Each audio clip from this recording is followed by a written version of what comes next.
अस्सलाम वालेकुम दोस्तों, की हाल चाल है जनाब। तुसीं देखते पे हो अपना देश पंजाब टीवी ते मैं तुहाडा मेज़बान मुहम्मद नदीम खरल। सब तो पहले अपने चैनल को करना है सबसक्राइब ते बैल आइकन ते क्लिक करना है एक अच्छी ते बेहतरीन वीडियो का नोटिफिकेशन हमेशा की तरह वीरां भरावां ते सज्जनां नूं मिलदा रहे। अल्लाह के फजलो करम नाल वीरां वास्ते अज फिर एक नीली का बेहतरीन और नायाब हीरा लैके हाज़र होया। वीरां नूं वीडियो अच्छी लगे वीडियो नूं लाइक शेयर ते कमेंट जरूर करना है और अपनी राय नाल सानू जरूर आगाह करना है। ए जनाब मज वीरां दी तवज्जो का मरकज है। अल्लाह के फजलो करम नाल नीली के उत्ते बेहतरीन कलैक्शन खास नीली के जानवर और वीरां वास्ते अनमोल मोती अपना देश पंजाब टीवी डेली बेस से लैके हाजिर होंदा है। और अज भी इंशाअल्लाह वीरां वास्ते एक अनमोल मोती लैके हाजिर होए हैं। मैं दी नस्लजात में चेक कर लेना है, मैं दी क्वालिटी चेक करनी है, मैं ऑर्डर चेक करना है। रुग रुग दा खूबसूरत थान इस लग्या मैं माशाअल्लाह अल्लाह के फजलो करम नाल वलैती माल है और अल्लाह के फजल नाल मरले मरले की खूबसूरत वंड ते इस जनाब झोटी नूं ऑर्डर लग्या होया है, थन लग्या होया है और मैं सार चक्की फिरदी है। पिछे बटन लगे ने मैं दे पूरी वलैती मज है माशाअल्लाह। अल्लाह के फजलो करम नाल लोग गल्लां करनगे लेकिन कम अपना देश पंजाब टीवी जिहड़ा है वीरां नूं नीली दे खूबसूरत और बेहतरीन जानवर हमेशा की तरह विखांदा है और इंशाअल्लाह विखांदे रहांगे। मैं दे खूबसूरत जवानी रत पित पूरा पुट्ठा मैं चंगा हड्डियां टाका मैं चंगियां पिछले पैर धोते हुए पूछल का सिट्टा चिट्टा मैं अखां की अगर गल करांगे इंशाअल्लाह तुसीं खुद राजी हो जाओगे। बाकी लेने देने मुकद्दर ने। अपना देश पंजाब टीवी ने हमेशा नीली बार के इंतहा के खूबसूरत और जनाब बिल्लियां अखां दे खूबसूरत जानवर दिखाए ने। किंगरी वाला सिर मैं लगे मत्थे तो जज्जी और जनाब थलों जी मज की जी गल है वह सफेद है।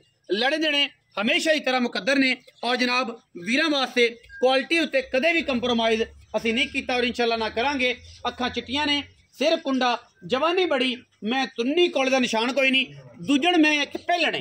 ये सारियां गल्लां आपां मालक नूं पुछणियां ने। मैनू तो पहलण जापदी है पता नहीं हुण दूजण है कि पहले सूए कि तीसरे सूए। ये सारियां गल्लां तुसीं तसल्ली नाल वेख लैणियां ने। बरीक बड़ी है खूबसूरत बड़ी है इंतहा दी कीमिया मज है और पूरा वलैती भी है माशाअल्लाह।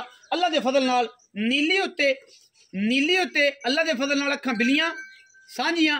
मैं ये नहीं कि खिंच के लम्मियां करके अदवार लम्मियां करके मैं चड्डे कटाने जेनवनी कर्मा वाली को एडा चड्डा है और माशाअल्लाह एडा वाना है और बात बड़ी खूबसूरत और नायाब झोटी है नायाब कट्टी है माशाअल्लाह। अल्लाह के फजल नाल साडी पूरी अवलीन तरजीह होंदी है कि असीं नीली ते काम करिए और नीली के खूबसूरत और बेहतरीन जानवर हमेशा की तरह वीरां नाल शेयर करिए।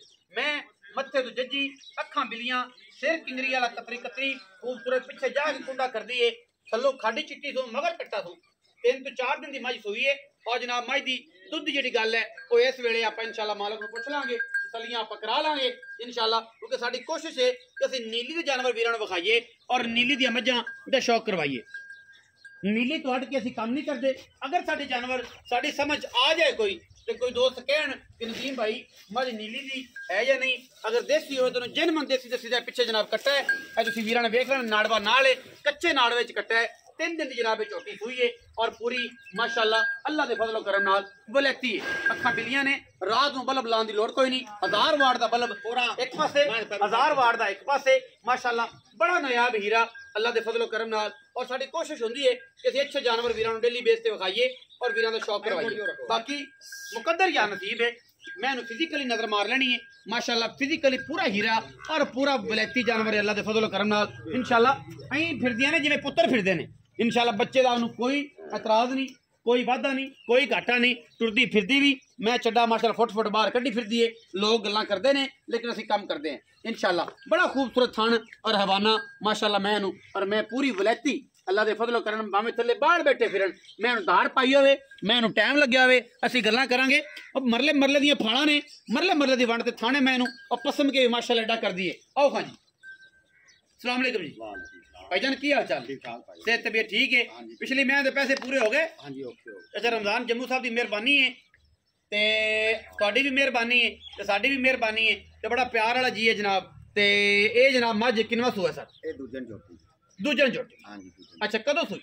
ये झोटी नु आज 3 चुआई उस तीसरी चुआई तीसरी चौथी चुआई च 3 दिन दी सूई 3 दिन दी सूई बच्चे बड़ी 6वीं चुआई ना ना करो तीजी चुआई कीती खड़े 6 दिन 6वीं चुआई। अच्छा 3 दिन किन्ने के धारां से दोवां टाइमां? मैं को 12 किलो ठंडा दूध दो सारा। हाँ जी सारा ਥਣਾ ਦੀ ਛੱਟੇ ਦੀ ਕੁਆਰੇ ਦੀ ਸਾਰੀ ਗਰੰਟੀ। ਹਾਂਜੀ। ਅੱਛਾ ਕੀ ਮੁਹੱਬਤ ਪਿਆਰ ਵਾਲਾ ਮੁੱਲਾ ਮੁਨਾਸਬ ਕਰਨਾ ਹੈ, ਲੋਕਾਂ ਤਰਫ ਪੰਡਾ ਨਹੀਂ ਪਾਣੀਆਂ। ਅੱਗੇ ਵੀ ਮੁਨਾਸਬ ਕੀਤਾ 10 ਮਿੰਟ ਲੱਗੇ ਮੈਂ ਵੇਗੀ, ਅੱਜ ਵੀ ਮੁਨਾਸਬ ਕਰਨਾ ਹੈ ਤੇ ਮੈਂ ਵੇਖ ਜਾਏ, ਕਿਉਂਕਿ ਹਾਲਾਤ ਬੜੇ ਖਰਾਬ ਨੇ। ਸੂਰਜ ਵੇਖਿਆ ਵੀ ਉਹਨੇ ਕਿ ਮਾਈਆ ਮੈਨੂੰ ਬੜਾ ਯਾਦ ਆਉਂਦਾ, ਪਰ ਮੈਂ ਗਾਣਾ ਨਹੀਂ, ਬਟ ਇਹ ਹੈ ਕਿ ਸੂਰਜ ਵੇਖਿਆ ਨਹੀਂ, ਹੁਣ ਸਾਲ ਹੋ ਗਿਆ ਤਕਰੀਬਨ ਜੀ। 2023 ਚਲਾ ਗਿਆ, ਪਿਛਾ ਹੀ ਹਾਂ ਆਏ ਕੋਈ ਨਹੀਂ। ਹਾਂਜੀ ਤੇ ਹੁਣ ਵੇਖ ਲਓ ਇਸ ਹਾਲਾਤ ਨੂੰ, ਤੇ ਕੀ ਹਾਲਾਤ ਮਾਲ ਦਾ ਤੇ ਕੀ ਹਾਲਾਤ ਤੁਹਾਡਾ, ਤੇ ਮੁੱਲ ਕਰਿਆ ਜਿਹੜਾ ਕੋਈ ਵੀਰ ਲੈ ਲੈ। ਮੁੱਕਦੀ ਗੱਲ ਨਦੀ ਮੁੱਲ ਤਾਂ ਮੈਂ ਤਾਂ ਬੜਾ ਮੰਗਦੇ, ਪਰ ਹੁਣ ਤੂੰ ਮਨਵਾਣਾ ਨਾ 4,85,000 ਫਾਈਨਲ ਮੈਂ ਦਵਾਂ। 4,85,000 ਆਣੀ ਕੋਈ ਸ਼ਰਮ या हो जाए, शर्म या नहीं होनी है इसमें, नहीं होनी। 4,85,000 हाँ जी 4 लाख 19 भी हो जाएगा, 19 21 होएगा ना यार, होएगा कि नहीं? कोई किराया शराया छुटेगा कि नहीं ये दस। मैं मुक्ति कर यार अगे डाले तो किराया छाड़ते मेरा दिल नहीं करता। ओ मैं तू मेरे को मोल कराया ना, हाँ मेरी मां आज ही 5 लाख रुपया मैं लवा ला सकता, मैं मोल तेरे को 4,90 की एवें गल। राती भी एक बंदा पिटौड़े पाई रखे ना कि जी मैं लेना, मैं नहीं जो मैं किसी सज्जन ले ली तो मैं मोल ही मैं 4,90 की 4,90 इंदी भी गल। ਉਹਦੇ ਤੇ ਪੈਸੇ ਖਰੇ ਕਰ ਲੈਣਾ, ਉਹ ਤਾਂ ਲੋਡ ਹੋ ਜਾਏ। ਓਕੇ ਹੋ ਗਏ ਹਾਂਜੀ। ਹੁਣ ਇਹਦੀ ਬਿਸਮਿਲ੍ਲਾ ਕਰ, ਪੱਕੀ ਦੀ ਗੱਲ ਸੁਣਾ ਮੁੱਲਾ, ਕੋਈ ਯਾਰ ਦਾ ਜਿਗਰ ਮਲਾ ਮੁੱਲਾ ਇੱਕੋ ਗੱਲ ਕਰ। ਚਲੋ ਜੀ ਤੇਰਾ ਬੇਲੀ ਕੋਈ ਐਸਾ ਅਜ਼ੀਜ਼ ਹੋਵੇ ਤਾਂ ਉਹਨੂੰ ਕੋਈ ਕਿਰਾਇਆ ਦਾ ਪਤਾ ਹੋਵੇ। 19 ਹਾਂ ਥੋੜਾ ਵੀ ਹੋ ਜਾਏ। ਹਾਂਜੀ 4,85,000 ਰੁਪਏ ਜਨਾਬ, ਵਿੱਚ ਲਾੜ ਪਿਆਰੇ। ਔਰ ਜਨਾਬ ਇੰਨਾ ਨਹੀਂ ਕਿ ਜਨਾਬ ਟਰੱਕ ਭਰ ਭਰ ਕੇ, ਬਸ ਐਵੇਂ ਥੋੜਾ ਜਿਹਾ ਗੱਡੀ ਵੀ ਨਹੀਂ ਐਵੇਂ ਬੁੱਕ ਭਰ ਕੇ, ਜ਼ਿਆਦਾਤਰ ਨਹੀਂ ਕਿਰਾਇਆ ਸ਼ਰਾਇਆ ਉਹ ਨਾ ਹੋਵੇ, ਕੋਈ ਮਰੀ ਦਾ ਛਡਾ ਲਵੇ ਜਾਂ ਆਜ਼ਾਦ ਕਸ਼ਮੀਰ ਦਾ ਸਿੰਧ ਦਾ ਛਡਾ ਲਵੇ, ਉਹ ਕੋਈ ਨਹੀਂ ਛੁੱਟਣਾ। ਕੋਈ ਬੇਲੀ ਆ ਕੇ ਬਸ ਨੇੜੇ ਤੇੜੇ ਦਾ ਕਿਰਾਇਆ ਦੀ ਕੋਸ਼ਿਸ਼ ਕਰਾਂਗੇ ਛਡਾ ਕੇ, ਤੇ ਜਨਾਬ ਵੀਰਾਂ ਦੇ ਘਰ ਮੱਝ ਪਹੁੰਚਾਵਾਂਗੇ। ਜੇ ਮੱਝ ਪਹੁੰਚ ਕੇ ਵੀ ਲੱਗੇ ਕਿ ਮੱਝ ਰਾਵੀ ਦੀ ਏ, ਮੱਝ ਦੇਸੀ ਏ, ਅਸੀਂ ਫਿਰ ਵੀ ਤਾਬੇਦਾਰ ਹੈ। ਮੱਝ ਨੂੰ ਸਾਰਿਆਂ ਪਾਸੇ ਚੁੱਪੇ ਲੱਗੇ ਨੇ ਅੱਲਾ ਦੇ ਫਜ਼ਲ ਕਰਮ ਨਾਲ ਥਾਂ ਦੀ ਜਗ੍ਹਾ ਤੇ। ਔਰ ਮੈਂ ਪੂਰੀ ਵਲੈਤੀ ਹੈ, ਵੀਡੀਓ ਲੱਗੀ ਅੱਛੀ ਵੀਡੀਓ ਨੂੰ ਕਰਨਾ ਲਾਈਕ शेयर ते कमेंट, और अपनी राय नाल सानू करना है जरूर आगाह। पाकिस्तान जिंदाबाद, पाक आर्मी हमेशा जिंदाबाद।